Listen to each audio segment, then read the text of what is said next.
O UFSC Entrevista está de volta e hoje nós estamos falando sobre o concurso público da universidade e também do HU. Estamos recebendo os coordenadores de concursos da universidade, Salésio Schmitz Júnior e Fernando Carvalho. Bom, no bloco anterior a gente falou sobre questões de datas, prazos de inscrição. Nesse bloco a gente vai conversar um pouco mais sobre a prova, como ela se estrutura. E também esse edital desse ano propõe algumas alterações. Quais são essas alterações? Bom, a universidade agora ela tem uma demanda agora por profissionais que tenham mais aptidões a raciocínio lógico, a programação em Excel. É tudo muito simples, na verdade. A universidade se preocupou em não aumentar muito o conteúdo programático devido ao tempo entre as inscrições e o início da prova, né, que é um tempo reduzido. Então, é uma diferença, porém ela não é tão expressiva assim. Vai trazer um benefício muito grande para a universidade, porém os candidatos não vão ter um conteúdo programático muito grande para estudar.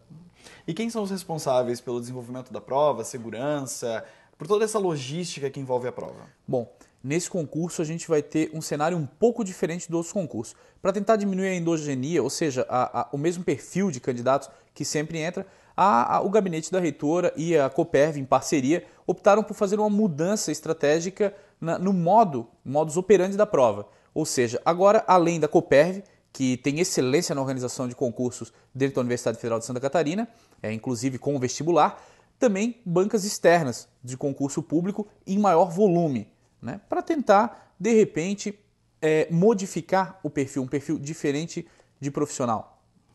E essa prova, como que ela é estruturada? Quantas questões ela tem? Bom, são 40 questões no total, 15 de conhecimentos gerais, português, e 25 de conhecimentos específicos.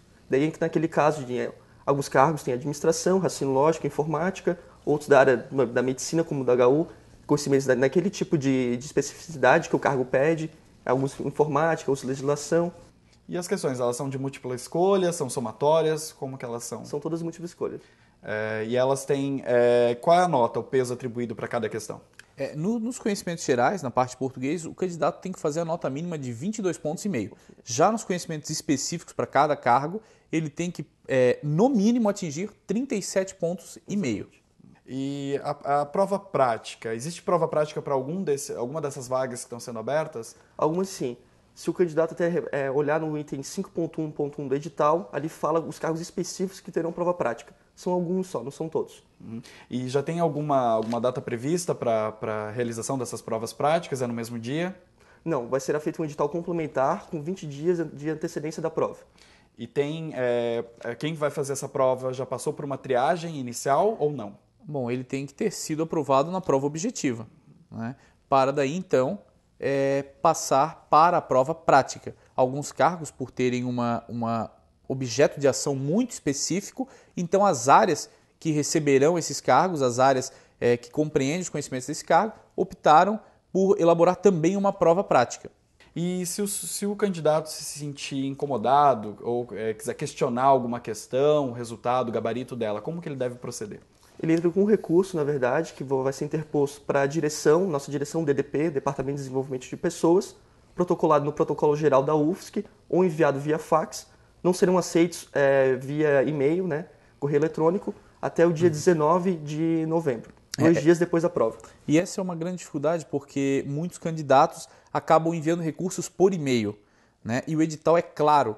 O recurso ele é interposto ou no protocolo geral da UFSC, no térreo da reitoria, ou enviado via fax e os originais via SEDEX. Se o candidato não enviar os originais até 2 dias após a chegada desse fax, o recurso não é aceito. Claro que conta a data da postagem, devido aos trâmites do correio, pode demorar um pouco mais para chegar, mas a gente conta com a data da postagem do SEDEX com esses originais dos recursos. E agora, após o resultado, como que funciona a parte de contratação, homologação, né, efetivação do candidato? Bom, então o Departamento de Desenvolvimento de Pessoas da Secretaria de Gestão de Pessoas, o DDP-CEGESP, após o resultado do concurso, ele vai homologar esse resultado, né? Essa homologação acontece no DOU, o Diário Oficial da União. Após essa homologação, as contratações das vagas disponibilizadas no edital são, de certa forma, imediata, devido à demanda da universidade por essa reposição. Claro que teremos mais candidatos classificados do que as vagas disponibilizadas. E esses excedentes, ou seja, para os cargos com uma vaga do 2º até o 5º, serão chamados de acordo com a necessidade da universidade e com a possibilidade, ou seja, com a disponibilidade de vagas. E qual é o prazo de validade desse concurso? Até quando esse candidato pode ser chamado?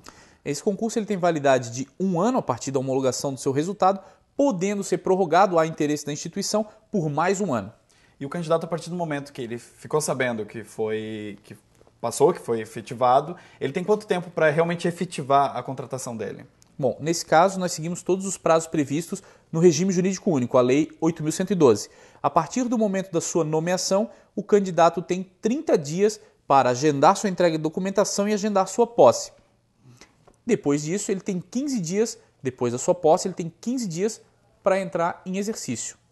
E essa entrada em exercício ela passa também por um estágio probatório, que ainda ele vai passar por avaliações que não garante a estabilidade ainda na profissão, na função. Como que isso funciona?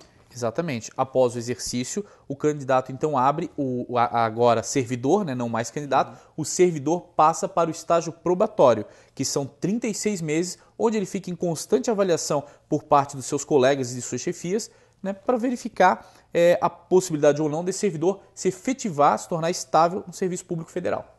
E sobre a questão daquele salário que a gente conversou no bloco anterior, aquelas bases salariais, elas podem sofrer alteração de acordo com o tempo que no caso, o servidor ele permanece na função ou com outras formas? Quais são as formas de aumentar? Sim. Essas formas são previstas pela Lei 11.091, que é o PCCTA, o Plano de Cargos, Carreira dos Técnicos Administrativos em Educação, e também modificada pela Lei 12.772, publicada recentemente, no final do ano passado. E como que ele faz essa evolução na carreira? Então o servidor ele vai evoluir uma progressão por mérito e uma progressão por capacitação. A progressão por mérito é através das avaliações de desempenho, que ele vai do nível 1 até o nível 4. E a progressão por capacitação, ele vai do nível 1 até o nível 16. Elas têm um interstício, todas as duas, de 1 ano e meio.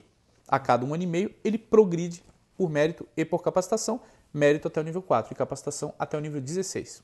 Então a gente já conversou sobre a questão dos salários, né, os valores deles, e quais são agora os benefícios que a universidade dá aos seus servidores? Certo. Temos o auxílio alimentação, que é um valor fixado, são todos os servidores da esfera federal, R$ 373. Reais.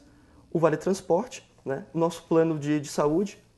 E além disso também temos agora o Fundo de Previdência dos Servidores Públicos Federais, a FUNPRESP. Exatamente. A FUNPRESP ela é uma coisa recente. O servidor ele opta, como agora tem um teto no Serviço Público Federal para aposentadoria, ou seja, mesmo que seu salário supere esse teto, você só receberá até o teto. Então, o fundo de previdência ele complementa o valor da sua aposentadoria. Né? No momento da entrega da documentação dos candidatos aprovados e nomeados, é explicado para eles em detalhes e o candidato opta por participar ou não do FUNPRESP. A gente vai fazer mais uma pausa no FISC Entrevista e você aí de casa continue conosco.